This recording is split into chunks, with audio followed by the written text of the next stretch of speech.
மல்லி சொத்து எல்லாத்தையுமே ராஜேஸ்வரி மாற்றணும் அப்படின்னு சொல்லி வக்கீல் அழைச்சிட்டு ராஜேஸ்வரி ரிஜிஸ்டர் ஆஃபீஸ் போகிறாங்க.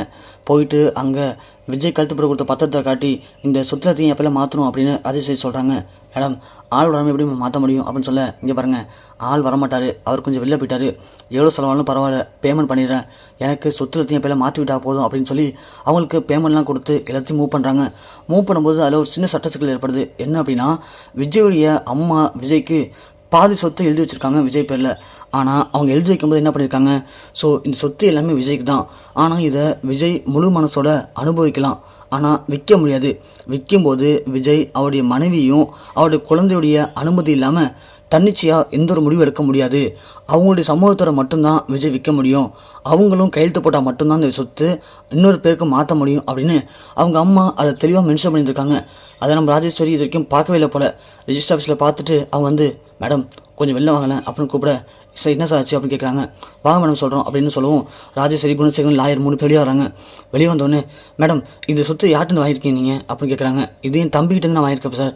உங்கள் தம்பிக்கிட்ட நான் இருக்கீங்களா? இல்லை மேடம், இந்த சொத்தில் எல்லாமே உங்கள் தம்பி பேர் தான் இருக்குது. ஆனால் அதில் என்ன மென்ஷன் பண்ணியிருக்காங்க அப்படின்னா, அவங்க அம்மா வந்து இந்த சொத்தை இவர் விற்கும்போது இவர் முழு மனசில் விற்க முடியாது, இவருடைய மனைவி குழந்தைங்க 2 பேர் இருப்பாங்க, அவங்கக்கிட்ட இவர் கையெழுத்து வாங்கி தான் சொத்தை விற்க முடியும், இல்லை நான் சொத்தை யாருக்கும் மாற்றவும் முடியாது, விற்கவும் முடியாது அப்படின்னு அவங்க அம்மா மென்ஷன் பண்ணி எழுதியிருக்காங்க மேடம்.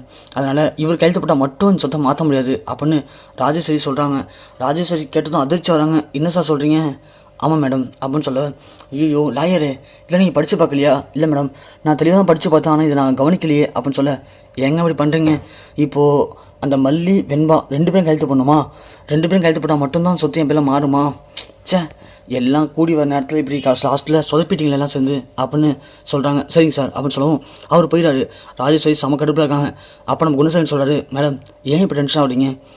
உங்களை பொறுத்த வரைக்கும், என்னை பொறுத்த வரைக்கும் தான் இந்த சொத்து உங்கள் பேரில் இன்னும் மாறல, ஆனால் விஜய் சாருக்கு தெரியாதுல்ல, விஜய் சாரை பொறுத்த வரைக்கும் சொத்து எல்லாமே உங்கள் பேருக்கு மாறிடுச்சு அப்படின்னு தான் நினச்சிட்ருக்காரு. விடுங்க மேடம், அப்படியே இருக்கட்டும், நேரம் வரும்போது எப்படி நம்ம விஜய் சார்கிட்ட கையெழுத்து வாங்கினோமோ அதே மாதிரி அந்த மல்லிகிட்டையும் வெண்பாகிட்டையும் கையெழுத்து வாங்கிட்டு அப்போ சொத்தை உங்கள் பேரில் மாற்றிடலாம் மேடம். இப்போ நீங்கள் ஒன்றும் பதட்டப்படாதீங்க மேடம், இந்த விஷயம் நான் 3 பேருக்கு மட்டும் தெரியும் அப்படின்னு குணசேகரன் சொல்கிறாரு. ராஜு ஒன்று யோசிக்கிறாங்க. ஆமாம் குணசேகரன், நீ சொல்கிறதும் கரெக்டு தான், இந்த விஷயம் நம்ம 3 பேருக்கு மட்டும் தான் தெரியும், இன்னும் விஜய்க்கு தெரியாதுல்ல. அது மட்டும் இல்லை, எப்படியா வந்து மல்லிகிட்டு வெண்பாட்டி கையெழுத்து வாங்கிட்டோம்னா அப்போ சொத்துலாம் என் பேருக்கு வந்துடுமே அப்படின்னு சொல்கிறாங்க. ஆமாம் மேடம், அதுதான் சொல்கிறேன். ஏன் மேடம், பெரிய யானையவே சாச்சிட்டோம், இதெல்லாம் எலி தான் மேடம், இந்த எலிங்களை ஈஸியாக பிடிச்சிடலாம், விடுங்க அப்படின்னு குணசேகரன் சொல்கிறாரு. ராஜு ஒன்று, ஓகே மேனேஜர் பரவாயில்ல, இந்த மாதிரி நேரத்தில் நீங்களாச்சும் கொஞ்சம் ஷார்ப்பாக இருக்கீங்களே, சரி விடுங்க, நீங்கள் சொல்கிற மாதிரி அந்த மல்லி அப்புறம் வெண்பா இந்த 2 பேரும் கையெழுத்து வாங்குறது ஒன்றும் பெரிய விஷயம் இல்லை, நானே அதுக்கு திட்டம் போட்டு கையெழுத்து வாங்குறேன் அப்படின்னு ராஜு முடிவு பண்ணி என்ன பண்ணலாம்னு யோசிக்கிறாங்க. யோசிச்சு அடிக்கடி மல்லியை போய் வெறுப்பேற்றிட்டு இருக்காங்க. மல்லி எங்கேயாவது இடத்துல லாக் ஆவா, அவளுக்கு ஏதோ ஒரு கஷ்டம் வரும், அந்த நேரத்தில் இந்த பதத்தை காட்டி கையெழுத்து வாங்கிடலாம் அப்படின்னு ராஜு முடிவு பண்ணுறாங்க. இன்னொரு பக்கம் பார்த்தா விஜய் இங்கே வேலைக்கு போகிறேன்னு சொல்லிட்டார் இல்லையா, சம்பளம் வாங்கிட்டு கொடுத்துட்டாரு. அதனால் மல்லி என்ன பண்ணுறாங்க, விஜய் வந்து இப்படி பார்க்க முடியல, நீங்கள் வந்து பழைய மாதிரி கோட் ஷூட்லாம் போட்டு ஷூலாம் போட்டு கெத்தாக போகணும் அப்படின்னு முடிவு பண்ணி மல்லி விஜய்க்காக போயிட்டு கோட்டு ஷூலாம் வாங்கிட்டு கொடுக்குறாங்க. விஜய் எல்லாம் பார்த்து சந்தோஷப்படுறாரு. ஆனால் என்ன ஒன்று, விஜய்க்கு இன்னும் வேலை கிடைக்கவே இல்லை. விஜய் வந்து கடன் வாங்கின பணத்தை ஒன்று தான் எனக்கு வேலை கிடச்சிச்சு, இந்த பணத்தை அட்வான்ஸாக வாங்கிட்டு வந்தேன் அப்படின்னு சொல்லி மல்லிகிட்ட கொடுத்தாரு இல்லையா, அதை நினச்சி கொஞ்சம் ஃபீல் பண்ணுறாரு. சே, நமக்கு என்ன வேலை கிடைக்கவே இல்லை, அதுக்குள்ளே மல்லி என்னமோ நமக்கு வேலை கிடச்சிச்சு அப்படின்னு சொல்லிட்டு கோட்டு ஷூட்லாம் வாங்கிட்டு கொடுத்துருக்காளே, இப்போ இதெல்லாம் போட்டு நம்ம எங்கே போகிறது, வேலை கேட்கறதுக்கு இதெல்லாம் போட்டு போனோம்னா எல்லோரும் தப்பாக நினைப்பாங்களே அப்படின்னு விஜய் முடிவு பண்ணுறாரு. சரி, இந்த விஷயம் மல்லிக்கு தெரிய வரதுக்குள்ளே நாம் எப்படியாவது ஒரு வேலைக்கு போய் ஆகணும் அப்படின்னு விஜய் முடிவு பண்ணுறாரு. முடிவு பண்ணி விஜய் 2-3 கம்பெனிக்கு வேலைக்கு போகிறாரு. ஆனால் எங்கேயுமே விஜயை சேர்த்துக்கவே இல்லை. விஜய்க்கு கஷ்டமாக இருக்குது, என்ன இது எல்லா கம்பெனியும் நம்மளை ரிஜெக்ட் பண்ணுறாங்க, ஏன் இப்படி பண்ணுறாங்க, ஒருவேளை இந்த ராஜேஸ்வரி வேலையாக இருக்குமா அப்படின்னு விஜய் யோசிக்கிறாரு. சச்சா, அவன் என்ன பண்ண போகிறான், அவளால் எதுவும் இருக்காது அப்படின்னு சொல்லி விஜய் தேடி பார்க்குறாங்க. விஜய் அடைஞ்சு ரொம்ப டயர்டாகிறாரு. விஜயால் நடக்கவும் முடியல. சரின்னு சொல்லிட்டு ஒரு மரத்துக்கல்ல போய் உட்காராரு. உட்காந்து அங்கே டேப்பில் தண்ணி போயிட்டுருக்கு.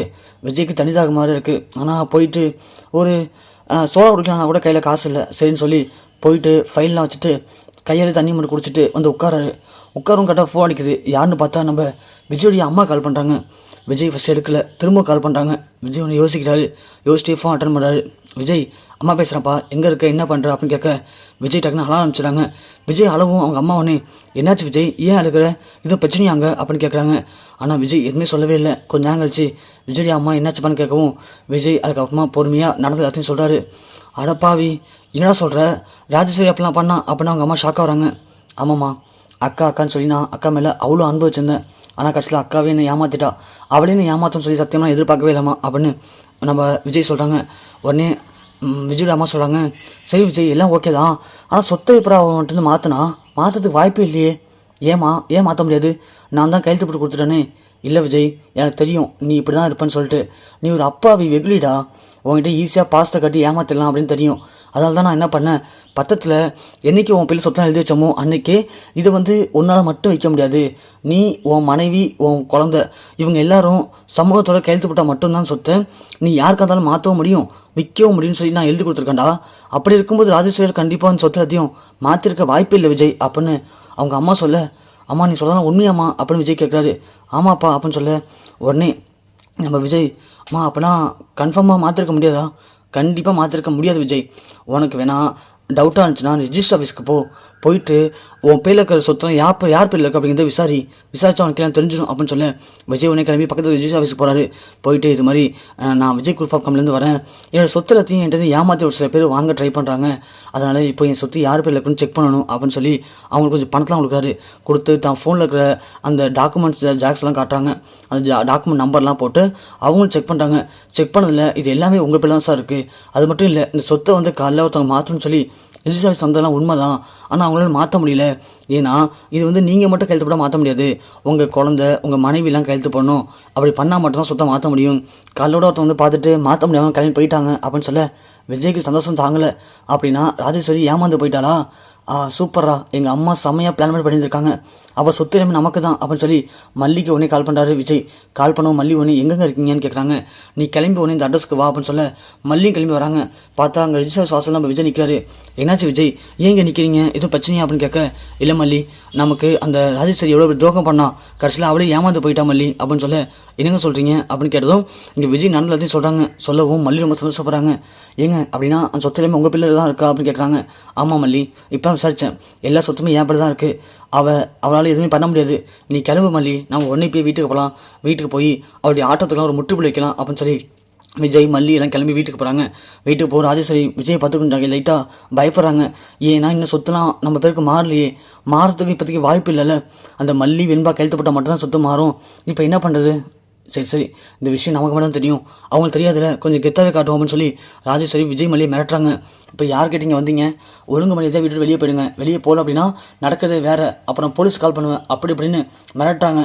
கொஞ்ச நேரம் அமைதியாக அந்த மல்லி ராஜேஸ்வரியை பார்த்து, என்ன ராஜி, என்ன சும்மா குப்பர் குழந்தை கூட மீசில் மண்ணு விட்டாத மாதிரி பேசிகிட்டு இருக்கியா, இங்கே பாரு, இந்த சொத்து எல்லாமே விஜய் பேர் தான் இருக்குது அப்படிங்கிறது எனக்கு தெரியும், இந்த சொத்து எல்லாத்தையும் விஜய் பேர் மாற்றணும் அப்படின்னா அதுக்கு யாரெல்லாம் கையெழுத்து போடணும் அப்படிங்கிறது எனக்கு தெரியும், அதனால் இதுக்கு மேலே சும்மா நடிக்கணும்னு நினைக்காத, நீ மிகப்பெரிய நடிகை அப்படிங்கிறது எல்லாருக்கும் தெரியும், ஒழுங்கு மரியாதையாக வீட்டு வெளியே போயிடு, இல்லை அப்படின்னா இப்படி எங்கள் வீட்டுக்குள்ளே அத்துமீறி நீ நுழைஞ்சிருக்க அப்படின்னு ஓ மேலே கேஸ் போட்டு உன்னியத்துக்கு உள்ளே வச்சுருவோம் பார்த்துக்கோ அப்படின்னு மல்லி சொல்ல, ராஜு ஒன்று இங்கே அப்புறம் மல்லி நீ தேவையில்லாமல் என் விஷயத்தை விளையாடிட்டு இருக்க, வேணா சொல்லிட்டேன் அப்படின்னு சொல்ல விஜய் ஒன்று போதும் நிப்பாட்டுக்கா, ஏதோ அக்கா வச்சு பேசக்கூடாது, நானும் அமைதியாக போயிட்டு இருந்தால் ரொம்ப ஓவராக பண்ணிகிட்ருக்கேன், இங்கே பாரு இந்த சொத்து எதையுமே உங்களால் என்கிட்ட மாற்ற முடியாதுன்னு எனக்கு தெரிஞ்சு போச்சு, அம்மா எல்லாம் ஒன்று சொல்லிட்டாங்க, ஒழுங்கு மரியாதை வீட்டு வெளியே போ அப்படின்னு சொல்லி ராஜியை கழுத்தை பிடிச்சி தரத்தான் எடுத்து வெளியே தள்ளி விடுறாரு நம்ம விஜய்.